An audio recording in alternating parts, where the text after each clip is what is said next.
Masalah yang terbesar, saudara, dalam hidup keluarga itu adalah masalah orang tua dengan anak-anak.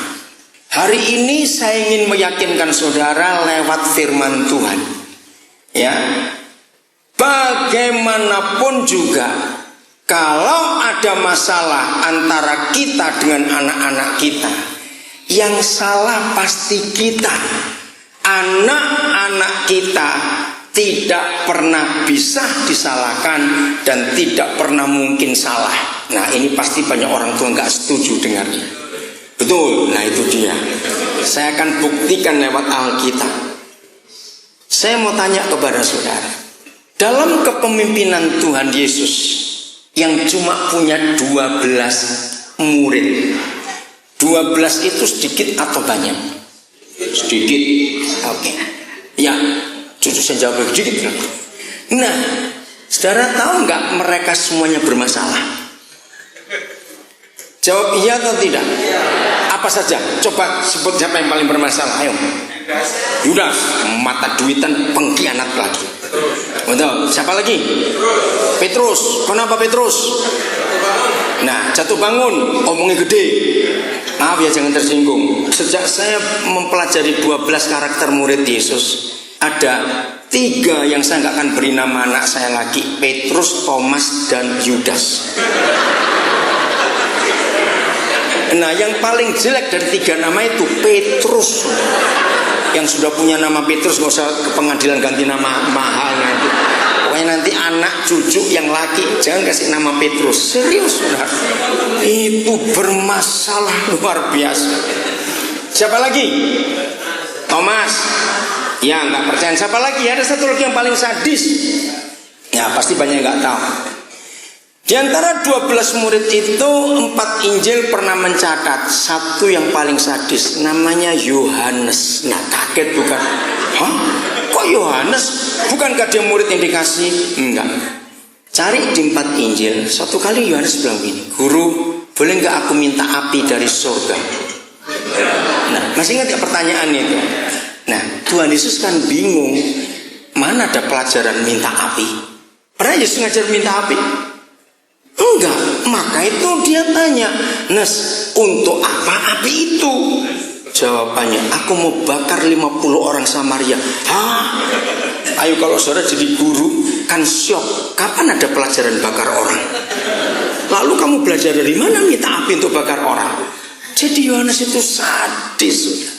Nah, pertanyaan saya, kalau 12 orang saja dan semuanya bermasalah, pernahkah Yesus membuat masalah, menimbulkan masalah, dan bermasalah dengan yang 12? Coba cari. Jawab, pernah enggak? Loh, pernah tidak? Jangan ragu-ragu. Itu yang saya kagum. Kalau Tuhan Yesus tidak menggunakan hukum yang saya mau sampaikan kepada saudara, maka 4 Injil itu akan penuh dengan ayat-ayat yang berkata demikian. Maka jengkellah dia dengan Thomas, marahlah dia dengan Yudas, tersinggunglah dia dengan Petrus. Kira-kira ya atau tidak? Karena mereka itu bermasalah. Hukum apa yang saya pakai di ayat itu? Seorang pemimpin yang bermasalah dengan anak buahnya, mau dihitung dari sudut ilmu hukum apa saja, yang salah pasti pemimpinnya, bukan anak buahnya. Sistem apa yang dipakai oleh dunia? Militer. Jawab ya atau tidak? Semua negara di dunia sistemnya beda, kenegaraan beda, politik beda, kesehatan beda, ekonomi beda, pemerintahan beda, pendidikan beda, kesehatan beda. Tapi seluruh negara di dunia yang sama sistem militer. Betul? Negara mana saja jenjang kepangkatan militer itu sama, pendidikan militer sama, hormat sikap militer seluruh dunia sama. Di dalam kemiliteran, kalau anak buah bersalah, siapa bertanggung jawab? Komandan. Mengapa militer menggunakan hukum itu? Ternyata itu hukum Alkitab. Murid-murid bersalah, Yesus bertanggung jawab. Maka itu 4 Injil tidak pernah kita menemukan Yesus menyalahkan mereka. Semua salah ditanggung dia. Maka para pemimpin, baik gembala, manajer, direktur, orang tua, mimpin anak-anak. Mereka itu nggak pernah salah, yang salah pasti kita. Lalu saya gunakan hukum ini. Siapa pernah ingat Tuhan Yesus mempunyai sebuah firman, dan firman itu saya pakai sampai hari ini mengajar di semua tempat. Belajarlah kepada, jawab. Tuhan Yesus berkata belajarlah kepada anak-anak. Aneh. Nah, dari ayat itu saya hidupi sampai hari ini. Kalau suruh belajar dari anak-anak, siapa dosen, siapa mahasiswa? Anak-anak adalah dosen, kita mahasiswanya. Maka itu banyak mahasiswa nggak lulus-lulus karena kurang ajar pada dosen. Lo serius sudah? Seharusnya tiap pagi kalau kita bangun, beri hormat, selamat pagi Pak dosen, hari ini mau kuliah apa? Harusnya begitu. Kan kita belajar dari mereka, saudara. Itu perintah Tuhan Yesus. Pasti, kok bisa? Nah, ini kita nggak tahu. Saya berikan beberapa bukti. Nomor 1, kalau ada orang tua berkata begini, mengapa kamu gak mengerti papa mama? Oh, itu orang tua paling goblok sedunia. Loh, kok bisa? Dengar baik-baik. Pertanyaannya, mengapa kamu tidak mau mengerti papa mama? Bukan gak mau, gak bisa. Loh, kenapa gak bisa? Inilah jawaban dari hasil perenungan saya. Belajarlah kepada anak-anak. Antara kita orang tua dengan anak-anak, siapa yang pernah jadi siapa? Saya nggak suruh tertawa, jawab. Antara orang tua dengan anak-anak, siapa yang pernah jadi siapa? Cepat. Nah, orang tua yang pernah jadi mereka belum pernah jadi kita. Jadi kalau hukum itu kita pakai, logikanya, seyogianya, sewajarnya, siapa ngerti siapa? Lah, jawab, jangan pura-pura lupa. Seharusnya seyogianya antara kita dengan anak-anak, siapa harus ngertiin siapa. Nah, kita harus ngerti mereka, karena kita pernah jadi seumur mereka, cuma kita lupa. Itu hebatnya Alkitab, saudara. Gara-gara ayat itu, kalau saudara lihat cara saya menerangkan firman, semua pakai logika anak-anak. Firman Tuhan yang kita pelajari dengan menggunakan logika teolog, maka firman itu jadi mumet dan bundeli, bahasa Jawa bilang. Bayangkan sudah mumet, bundeli itu kayak apa saya nggak tahu. Firman itu jadi rumit kalau pakai logika teolog, karena jadi ilmu pengetahuan, logi, teologi. Sama dengan antropologi, psikologi, biologi, itu ilmu. Kenapa saya percaya dari 2 sesi yang sudah lewat, 3 dengan semalam. Bagi yang pertama kali mendengar saya ngajar, pasti ada yang ngomong gini, ayat itu saya sudah sering baca loh. Kok sekarang beda artinya? Maaf ya, itu karena saya pakai logika anak-anak dalam mengerti firman. Terbuka. Kenapa saya pakai logika anak-anak? Karena Tuhan Yesus yang nyuruh belajarlah kepada anak-anak. Anak-anak itu luar biasa cara berpikir, banyak bertanya. Maka itu kalau saudara mendengar cara saya ngajar, saya kenapa banyak tanya? Saya tanya. Karena itu cara Roh Kudus ngajar saya. Kamu tanya, kenapa begini? Kenapa begitu? Tanya. Oke, saya nyimpang dikit. Coba saudara buka Markus 2. Ini contoh kecil saja, tapi ini besar dampaknya kalau kita mengerti Markus 2 ini. Markus pasal 2. Kemudian sesudah lewat beberapa hari, waktu Yesus datang lagi ke Kapernaum, tersiarlah kabar bahwa ia ada di rumah. Nah, waktu saya baca ini tahun 70-an yang lalu, saya ini tersandung. Saya nggak ngerti, saudara bisa ngerti nggak kata tersandung waktu baca sesuatu? Tek gitu loh, saudara. Teknya itu Yesus ada di rumah.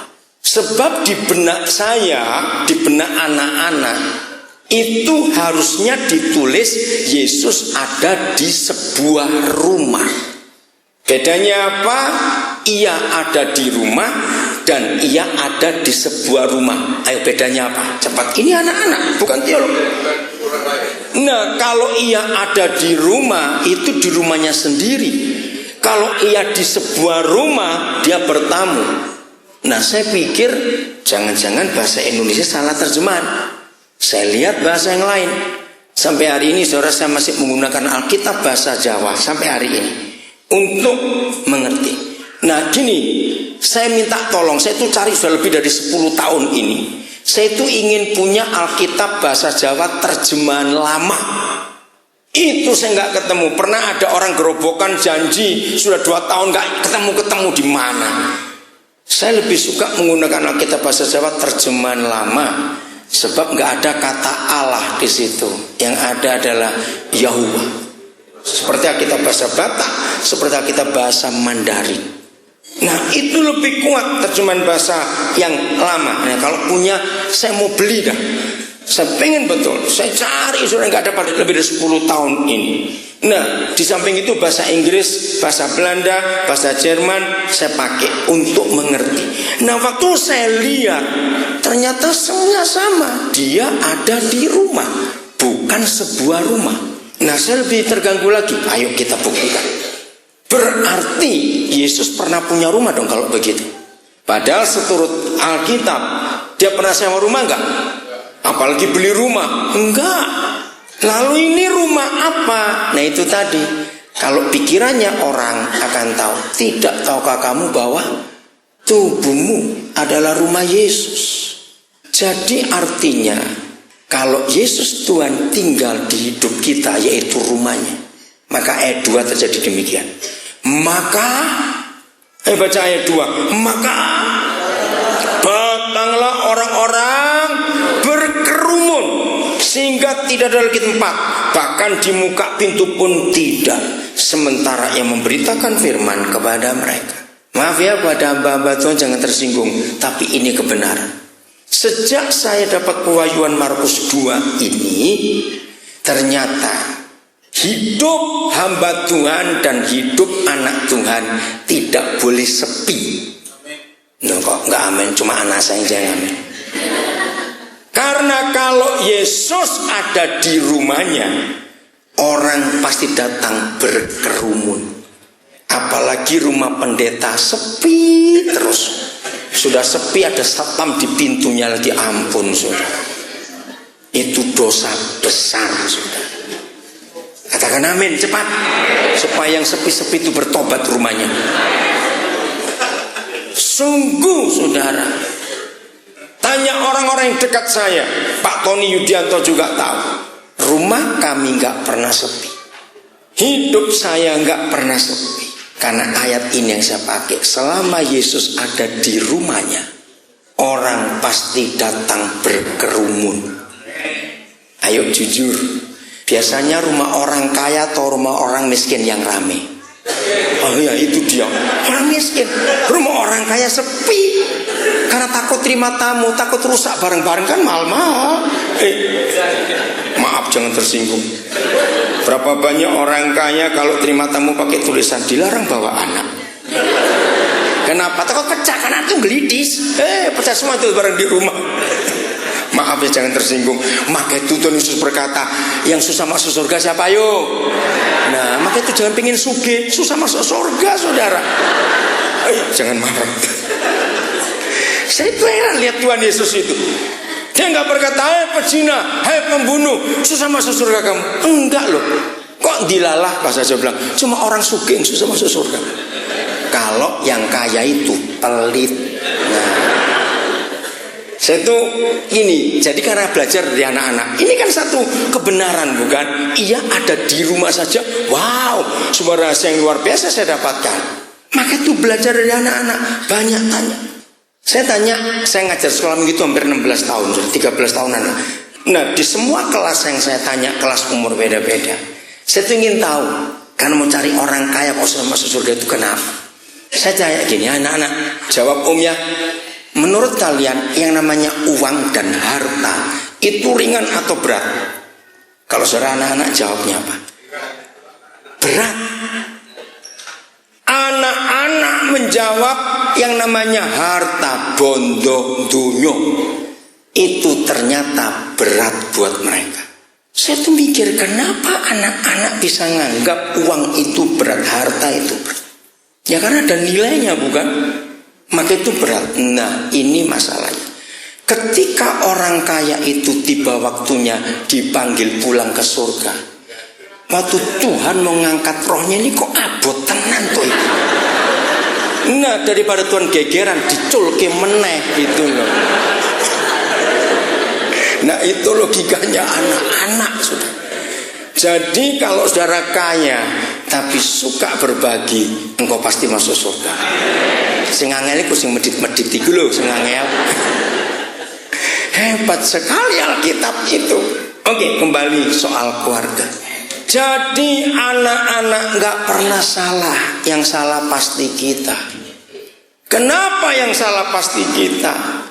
Karena yang namanya anak orang itu adalah makhluk peniru. Setuju? Binatang itu bukan makhluk peniru. Hanya anak orang yang meniru. Saya beri contoh. Kalau saudara punya seekor pedet, tahu pedet? Nah, orang Jawa itu hebat. Semua anak binatang ono jenenge, heran saya.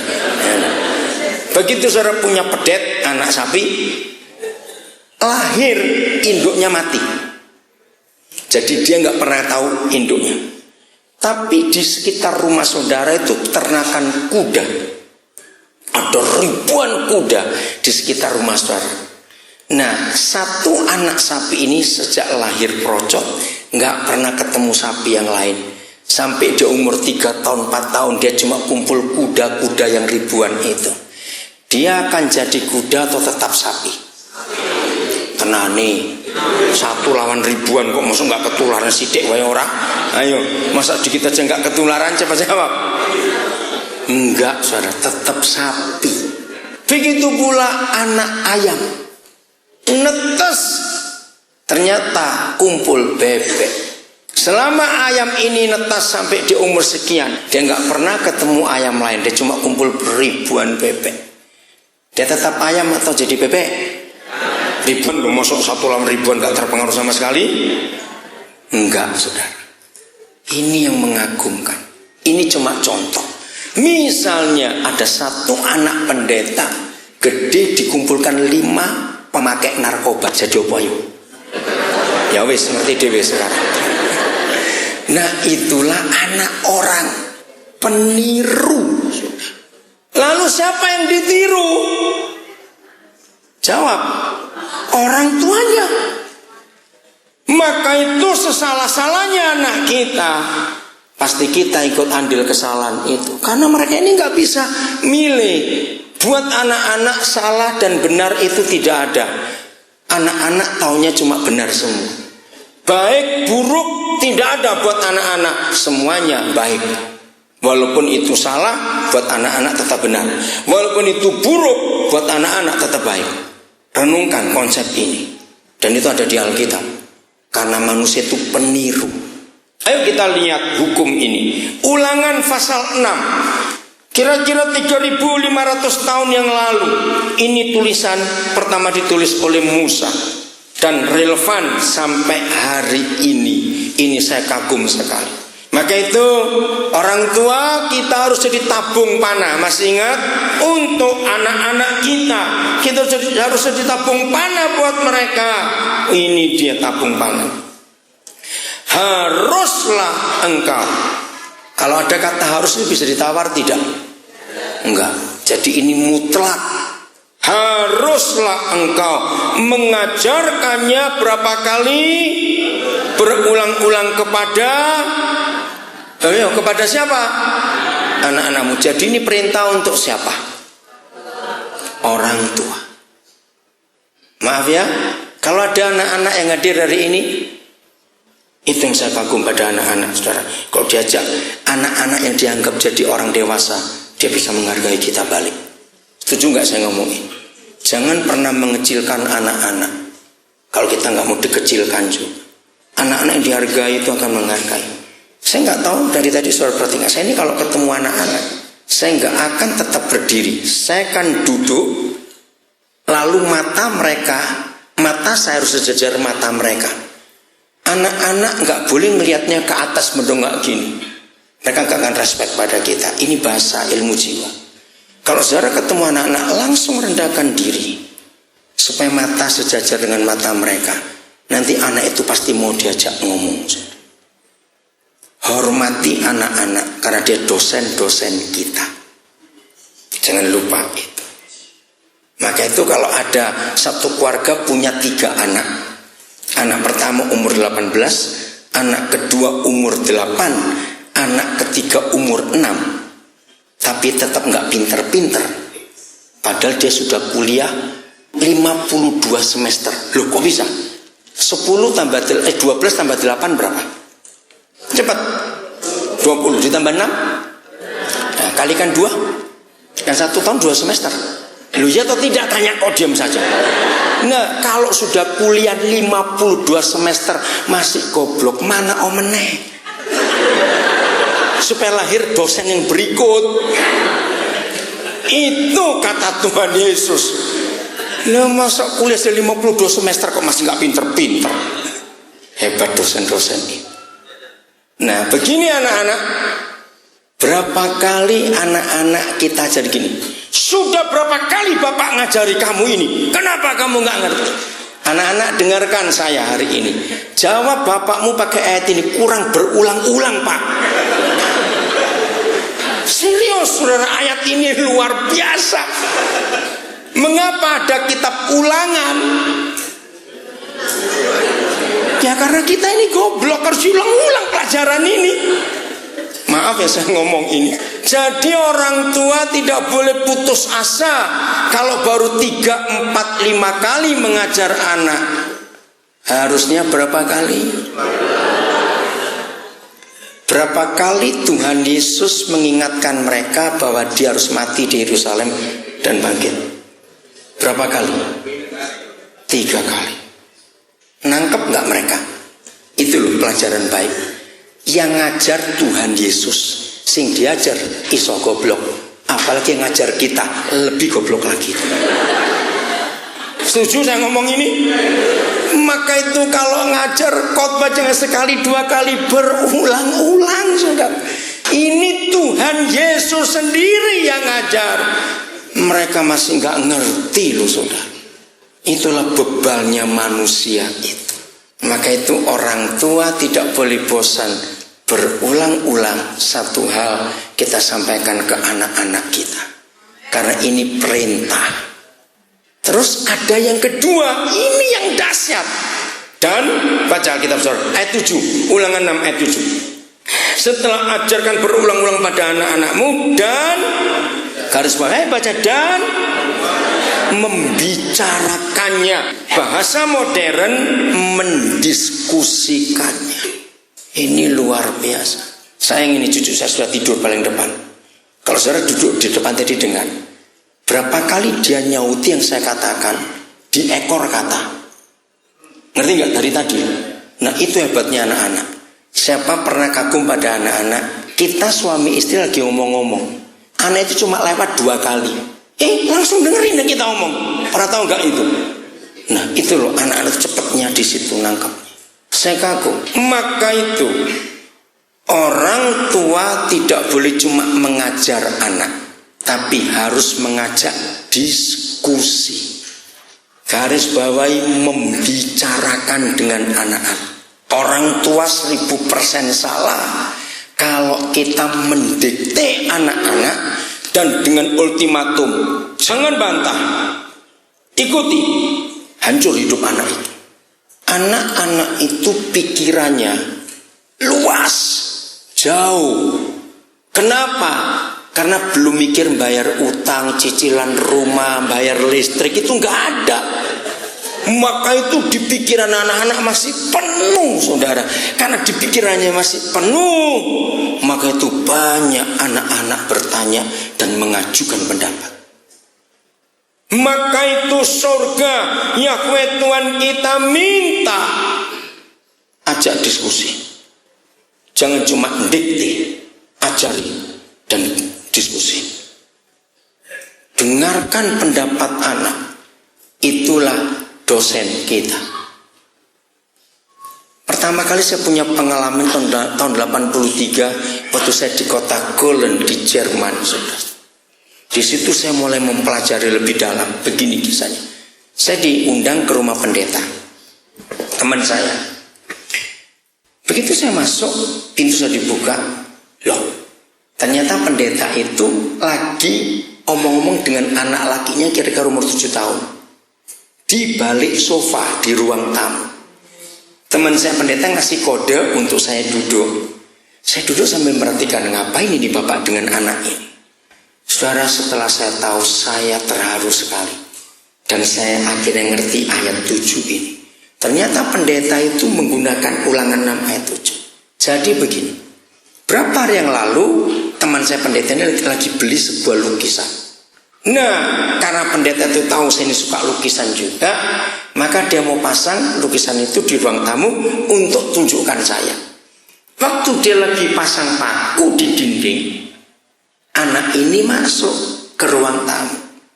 Tanya, "Pak, bikin apa?" "Mau gantung lukisan."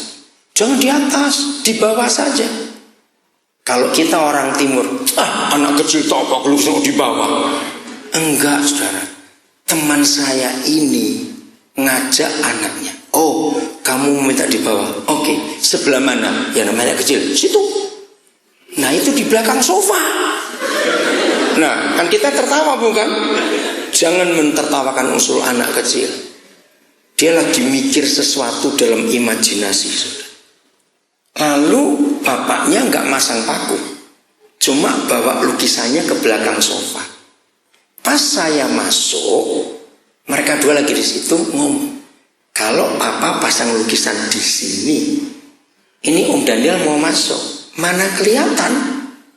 Saya tuh lihat wajah anak itu, wajahnya itu gemes gitu loh, saudara. Dia sadar bahwa usulnya itu salah, ngerti nggak? Oke, gini aja dah.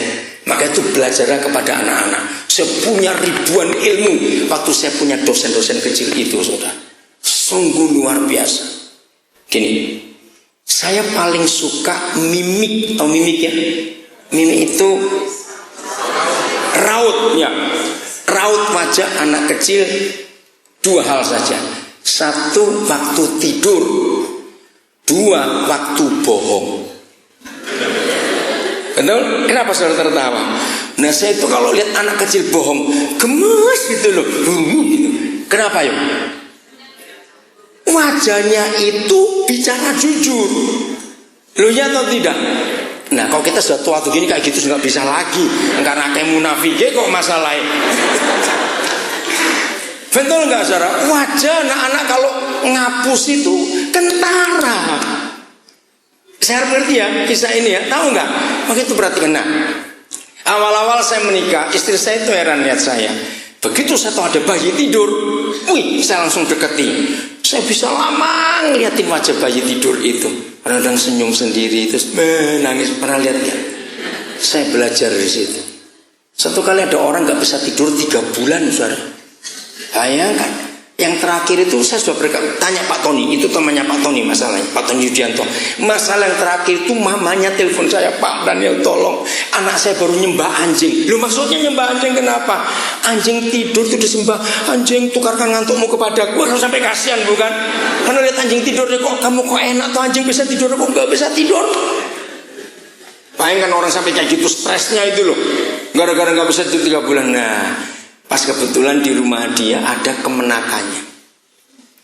Terus saya bilang, "Sini, saya tunjuk ya. Tapi jangan ribut, ini lagi tidur. Suruh apa? Duduk bareng saya, tapi jangan ribut." Terus saya suruh ngelihat. "Menurut kamu dia tenang nggak tidurnya?" "Iya." "Nyenyak nggak?" "Iya." "Punya ATM nggak anaknya?" Pertanyaan goblok ini. Kenapa saya tanya punya ATM nggak bayi ini? Karena itu ATM-nya banyak, orang kaya kok. Bayangin, yang nggak punya ATM bisa tidurnya enak. Ngerti saudara? Dia berubah. Maka itu jadilah seperti anak-anak. Itu perintah Tuhan Yesus. Maka itu yang susah tidur, engkau terlalu tua sebabnya. Jadilah kembali ke anak-anak, supaya tidurnya itu enak. Oh enggak, amin. luar biasa. Nah, suatu kali Tuhan Yesus tanya begini, Daniel, kalau begitu apa bedanya wajah anak kecil tidur dengan wajah orang dewasa tidur? Aduh, saya pikir Tuhan kok aneh-aneh ditanya ini, apa ya bedanya? Lama saya nggak ngerti. Tuhan Yesus tahu saya nggak ngerti. Langsung dia jawab begini loh, Daniel. Di wajah anak kecil tidur itu nggak ada gambar duit. Di wajah orang dewasa duit semua. Saya tertawa. Kira-kira jawab atau tidak? Itu dia. Maka itu karena duit susah tidur, saudara. Anak-anak itu luar biasa. Nah, dari anak-anak itu saya belajar banyak. Hebat firman yang pendek, belajarlah kepada anak. Jawab. 3 atau 4 anak kandung, berarti dari satu ayah satu ibu. Didiknya sama atau beda? Beda. Yang jauh sama pasti belum pernah punya anak, dan gitu aja. Beda. Walaupun anak kembar, sama atau beda? Nah, itu yang saya pelajari. Dari mana kok bisa beda semua? Maka itu orang tua harus belajar kepada anak-anak. Jadi sebelum kita mendidik mereka, pelajari karakter anak ini.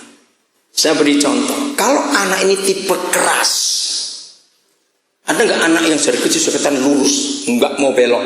Ada toh? Jangan ditekuk, dia patah. Kalau anak kedua saudara itu lembek, tekuklah, apakan dia nggak akan patah. Kalau anak ketiga saudara pelin-pelan, ada tuh anak pelin-pelan saudara dari kecil, ya kita harus menghadapi cara itu. Itu yang Yesus katakan, belajarlah kepada anak-anak. Nah, mengajak anak-anak diskusi itu penting sekali, saudara. Dengan cara menghargai mereka. Di mana mengajarnya? Di mana diskusinya? Ada 4 tempat. 1, apabila, coba baca. Apabila engkau duduk di rumahmu. Hai orang tua dan calon orang tua, perhatikan firman ini. Jadi kalau saya terjemahkan, menurut ayat ini, kata duduk itu kan belajar, bukan? Berarti sekolah terbaik itu di mana? Di rumah. Ternyata bukan sekolah terbaik itu sekolah terbaik untuk anak-anak kita. Sekolah terbaik untuk mereka adalah di rumah waktu duduk ini. Berarti siapa guru terbaik buat anak-anak? Ayah ibu. Saudara, saya bisa menguraikan ayat 7 ini berhari-hari karena ini dahsyat sekali. Duduk di rumah ternyata ada masanya. Masanya adalah sebelum umur belasan tahun ke atas. Ketika anak-anak belum punya dunia sendiri di luar rumah, maka waktu umur 0 lahir sampai kira-kira umur 10 tahun, itulah waktu yang paling indah duduk di rumah itu dipakai. Tapi sayang, 80% orang tua menghilangkan ayat ini. Karena waktu anak-anak masih kecil, orang tua terus sibuk di luar rumah dengan kata, kami cari uang untuk mereka. Uang didapat, anakmu hilang. Kenapa? Ketika anak umur belasan tahun sudah punya teman di luar rumah, ini jam 11 kok belum pulang ya anak kita.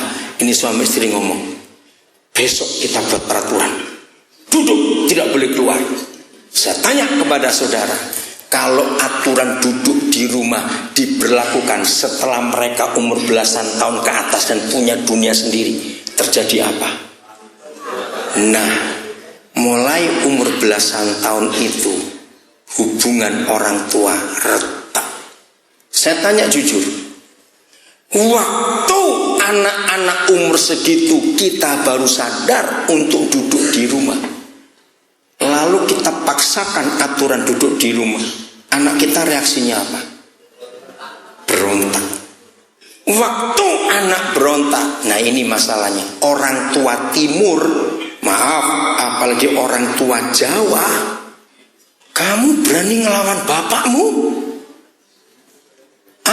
digitukan, jadi apa dia? Tunduk. Akhirnya dua-dua sama meninggi. Bapak tersinggung, anak lebih tersinggung. Makin anak tersinggung, bapak makin apa? Makin tinggi lagi. Dua-dua hancur. Jadi yang kehilangan anak sampai sekarang ini, kita harus merendahkan diri.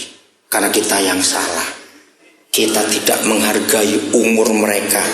Waktu masih duduk di rumah, mereka butuh kita. Kita tidak ada. Sekarang mereka sudah punya dunia sendiri, nggak butuh kita. Kita mulai pakai aturan, duduk melawan. Saya punya teori dari Roh Kudus lewat Alkitab. Kalau orang tua dengan anak sudah terpisah, berarti ada jurang nggak di antara kita?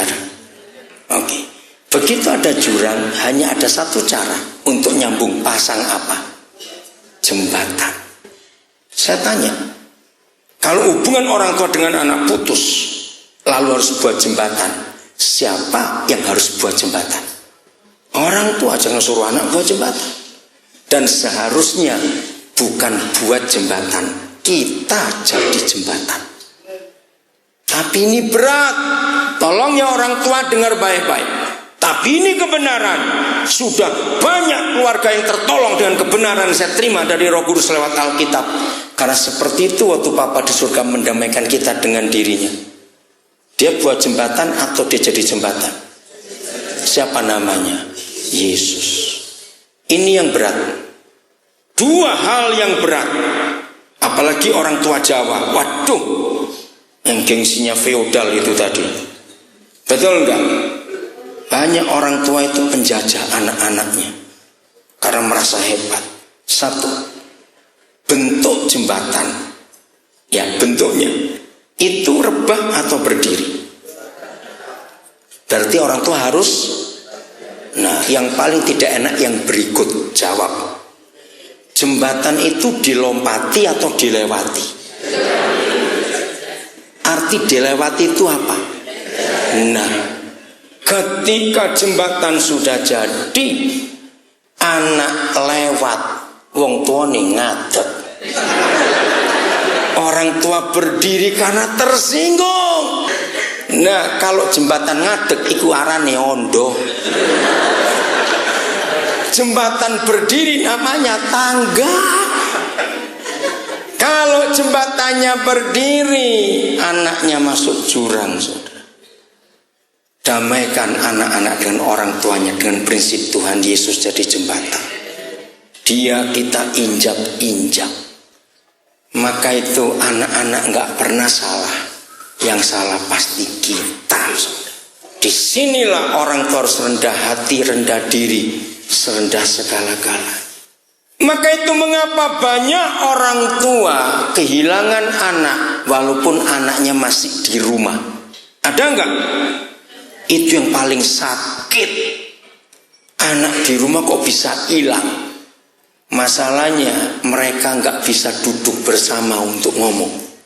Mengapa anak-anak nggak bisa duduk bersama untuk ngomong dengan papa mamanya? Karena terlambat masa duduk di rumah dilewati.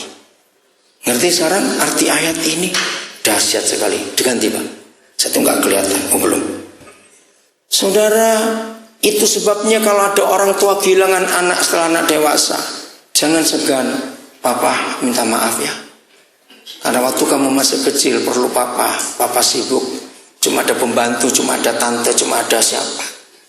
Anak itu kecewa. Maka itu setelah besar kita baru sadar. Sudah gak bisa ada komunikasi lagi karena gak terbiasa. Betul tidak? Gak terbiasa. Maka itu saya pakai istilah ayat ini, the golden time. Waktu emas itu hanya sampai kira-kira 10 tahun, saudara. Setelah itu anak kita punya dunia sendiri. Tapi kalau 10 tahun, dari 0 sampai 10 tahun, cukup duduk di rumah, aman anak kita.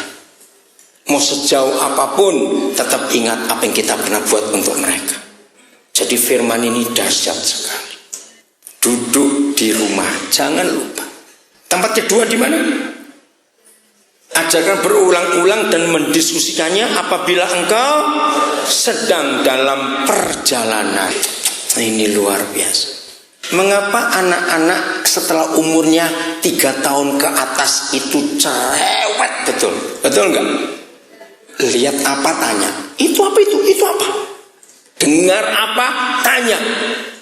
Nah, firman ini yang memberitahu dunia.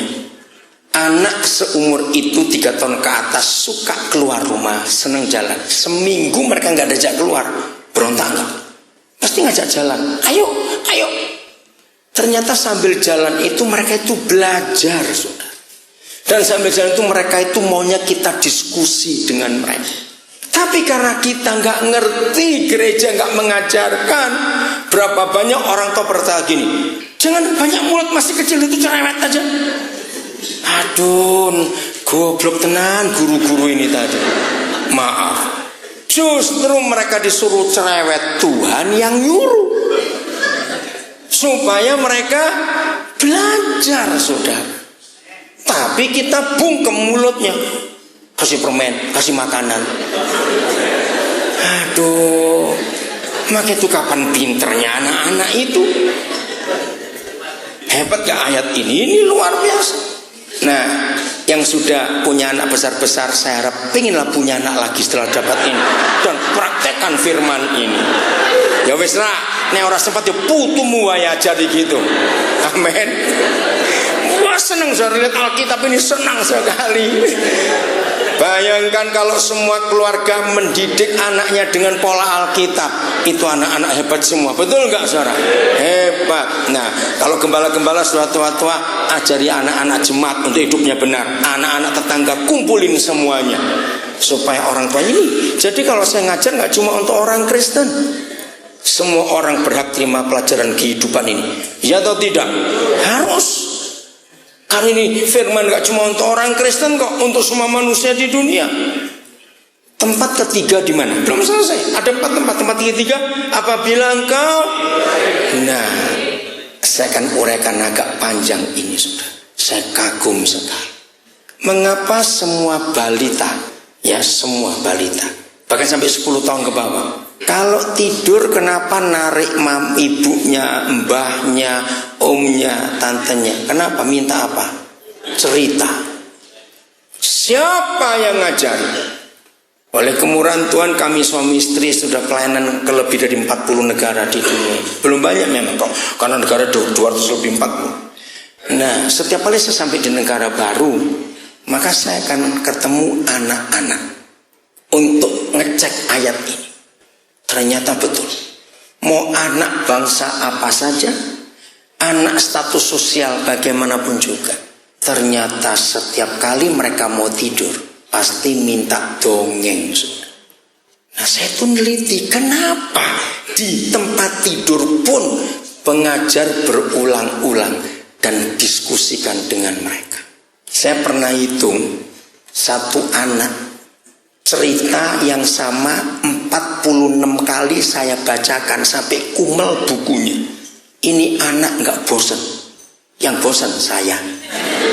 Ya kan sudah hafal ceritanya 46 kali. Tapi anak ini gak bosan. Pernah gak ngalami itu? Siapa pernah punya DVD sampai molor kabeh DVD-nya? Karena anak itu minta itu lagi, kasih yang baru. Mau. Pernah gak? Ternyata begini rahasianya. Cerita yang sama setiap kali diceritakan ulang, di benak anak itu muncul hal baru, sudah. Katakan amin. Nah, apa hal baru itu? Namanya imajinasi. Ayo kita bongkar. Semua teknologi yang sehebat sekarang, komputer, kamera, apalagi macam-macam teknologi, bukan? Teknologi pangan, teknologi kedokteran, teknologi tekstil, teknologi macam-macam. Jawab, mungkin nggak ada teknologi kalau nggak ada orang yang berimajinasi? Mungkin tidak. Sulit mencari terjemahan bahasa Indonesia kata imajinasi apa ya? Bukan angan-angan, khayalan, ya kurang tepat tapi ngerti ya. Apa? Impian, bukan. Oke, pokoknya kita ngerti imajinasi. Apa? fantasi, itu bahasa asing juga fantasi. Oke, fantasi. Saya setuju kata fantasi. Nah, ini yang saya temukan. Mengapa Tuhan Yesus berkata, belajarlah kepada anak-anak? Karena imajinasi anak-anak, fantasi anak-anak itu masih murni, saudara. Betul tidak? Kalau fantasi kita sudah terpengaruh dengan macam-macam kita dengar, kita lihat. Kalau anak-anak tidak. Jadi sebetulnya kalau ingin cari ilmu-ilmu baru, jangan ke perpustakaan, jangan ke kampus kuliah, temui dosen-dosen kecil itu, bongkar fantasinya apa.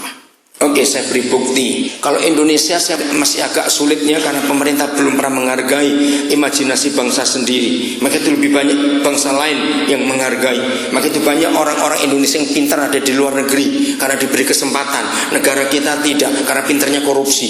Jadi duit aja yang diurus itu, orang pintar gak dianggap. Nah, dengar. Siapa pernah dengar kisah pertama kali orang mikir pesawat? Siapa namanya? Itu kakak beradik anak pendeta loh, saudara. Siapa? Wright, W-R-I-G-H-T. Itu kakak beradik. Bagaimana kakak beradik kandung ini bisa mikir imajinasi? Karena lihat burung waktu mereka masih kecil. Jadi waktu mereka masih kecil, mereka sudah punya fantasi. Suatu hari manusia pasti bisa terbang. Nah, itu bukti. Masih ingat siapa yang menemukan pertama kali ada gaya gravitasi? Yang belajar fisika tahu. Siapa? Newton. Waktu dia masih anak-anak, dia mikir, kenapa ya semua dilempar kok jatuh lagi? Apalagi dia pernah berteduh di pohon apel tuh cetok kena kepalanya. Kok jatuhnya nggak ke atas ya? Kenapa ke bawah? Nah, fantasi Newton kecil ini muncul.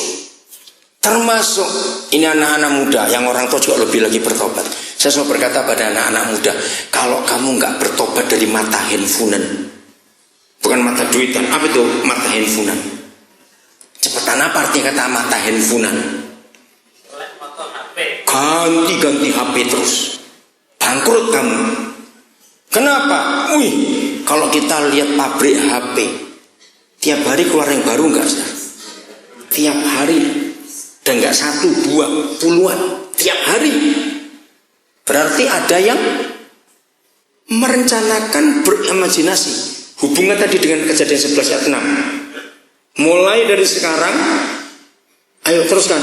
Apapun juga yang direncanakan manusia pasti terjadi. Nah, itu imajinasi. Sekarang kan ketemu jawabannya. Mengapa saudara selalu melihat kalau bayi lagi tidur? Jangan orang gede, kalau orang gede selain lagi ceritanya. Kenapa semua bayi kalau lagi tidur bisa tertawa sendiri? Nggak ada apa-apa loh. Nggak lama dia nangis, betul nggak? Ternyata mereka sedang mimpi.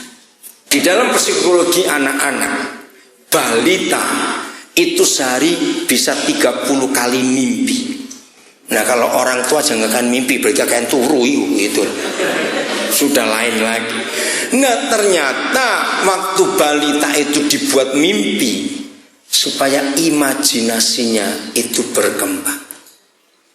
Nah, modal mimpinya itu cerita sebelum tidur.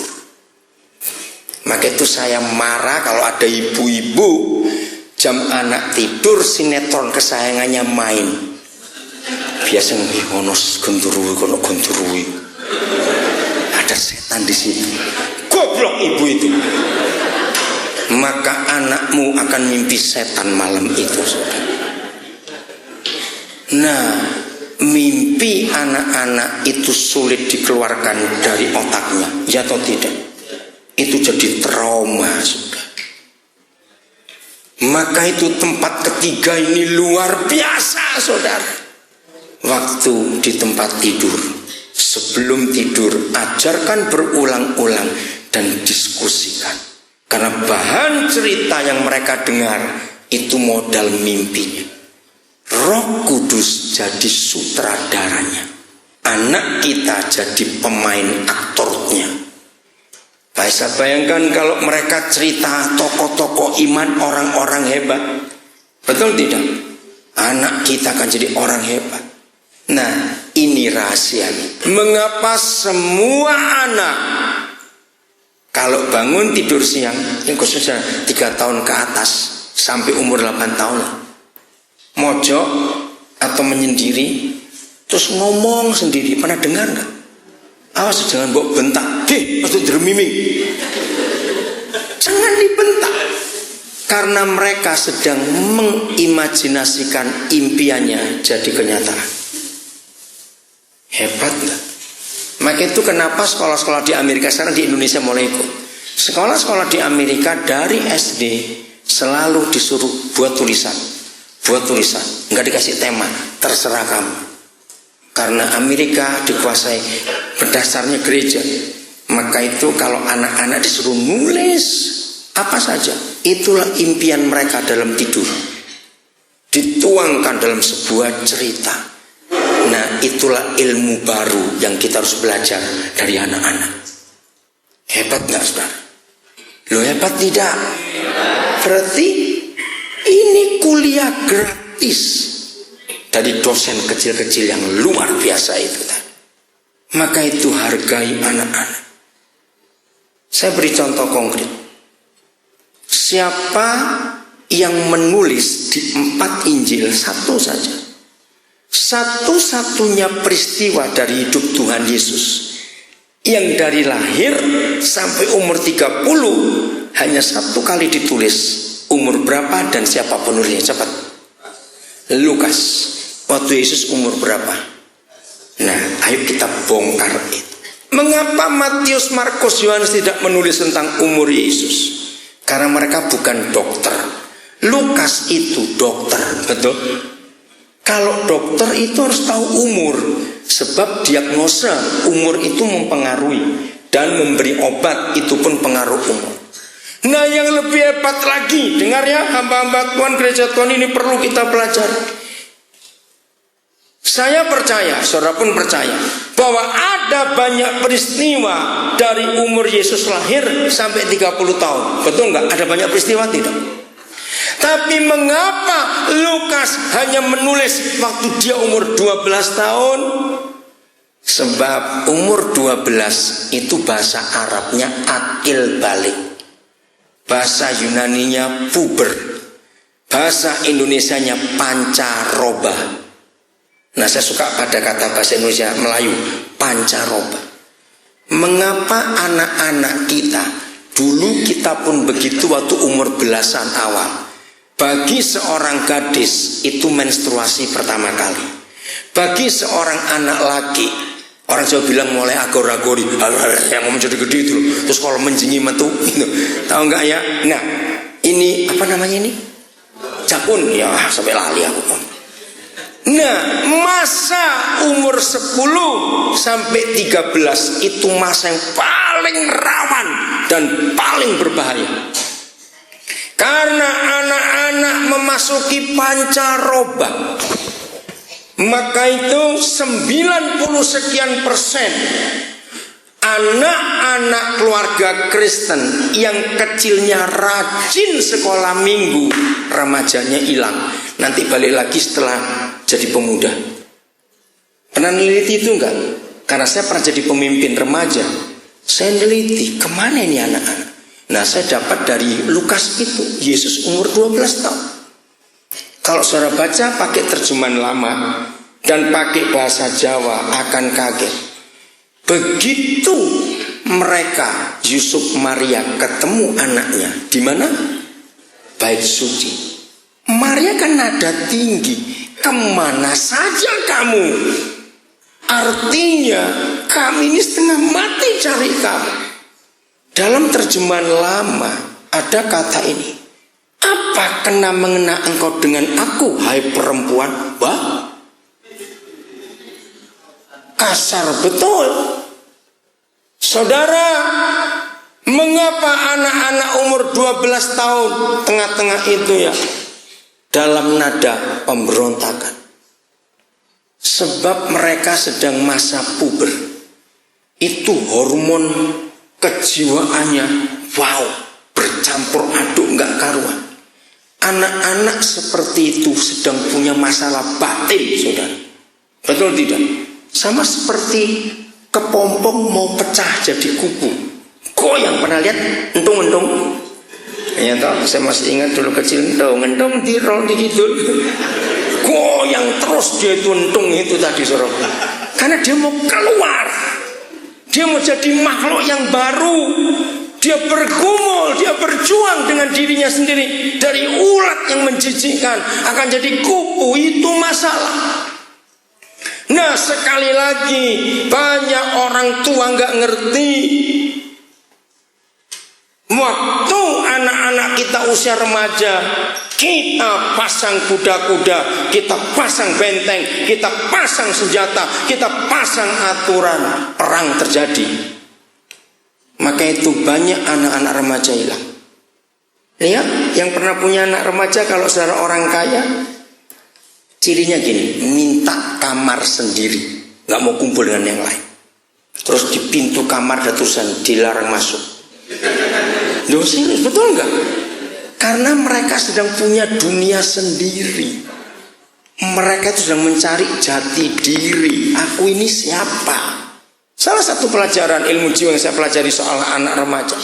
Kenapa anak remaja baik cewek maupun cowok kalau berdiri tangannya itu nggak bisa diem, goyang, pegangan apa, saudara? Karena dia itu merasa tangannya kok panjang sekali ya. Maka itu kalau berdiri nggak bisa diam. Itu menggambarkan jiwanya sedang bergejolak. Nah, ketika ayah ibu nggak kenal anak ini, dibentak, dimarahi, dihukum, diberi peraturan, perang terjadi. Anak itu hilang. Belajar dari Tuhan Yesus. Belajar dari Maria dan Yusuf. Waktu anaknya umur 12 tahun punya masalah. Kalau kita baca baik-baik ayat itu, yang salah itu Maria dan Yusuf. Di Lukas, nanti pulang baca ya, karena saya nggak ada waktu. Ditulis begini, setelah sehari perjalanan. Itu kata penting. Setelah sehari perjalanan, mereka baru sadar, loh, nanti bocah iki. Nah, kalau ada kata sehari perjalanan, baru sadar anak hilang, yang salah siapa? Nah, salahnya di mana? Ngomong dewe lali anake. Ketika orang tua sibuk sendiri, dia lupa ada yang kecil. Lah, yang namanya anak kecil kan tola-toleh. Apa ini, apa itu? Berarti hilangnya kan bukan di tengah jalan, hilangnya di Yerusalem. Loh, ya atau tidak? Enggak mungkin Yesus balik sendiri di tengah jalan ke Yerusalem, tidak. Karena hilangnya di Yerusalem, ya udah dia masuk ke bait suci. Baru mereka sadar. Jadi papa mama, jangan suka salahkan anak-anak. Kalau sampai mereka hilang, yang salah kita. Ketika kita sibuk dengan dunia kita sendiri, kita lupa yang kecil. Ini penting kita hargai anak-anak, saudara. Amin. Nah, di sini letaknya. Ketika panah-panah ini masih muda, masih ingat tadi Mazmur 127? Ketika panah-panah ini nggak dirawat, nggak diurus baik-baik, maka panah-panah ini mencari identitas sendiri. Jadi apa? Kalau anak-anak remaja ini tidak dibimbing, diikuti, diberi teladan oleh orang tuanya, berarti anak-anak ini cari identitas di luar orang tuanya. Jawab pertanyaan saya. Jadi apa anak-anak usia itu kalau cari identitas di luar rumahnya? Setan yang ambil mereka. Jadi Alkitab ini hebat sekali, katakan amin.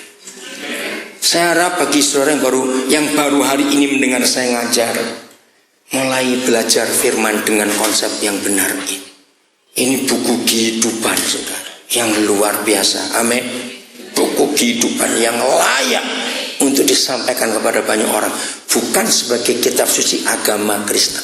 Jadi saya ini suka diundang untuk ceramah-ceramah, termasuk Batik Kris. Saya pernah jadi pembicara untuk karyawan mereka di Solo ini. Nah, kalau saya ngajar, saya nggak pernah pakai buku lain, karena buku saya cuma Alkitab. Tapi saya nggak bisa sebut pasal sekian, kitab apa. Oh ya, saya lanjutkan ya. Jadi, enggak apa-apa ngomong dulu. Maka itu selesai seminar, orang pasti tanya, ceramah, Pak, makalahnya mana? Buku apa yang Bapak pakai? Pustakanya mana? Nah, kalau ngotot coba Alkitab. Saya yakinkan mereka.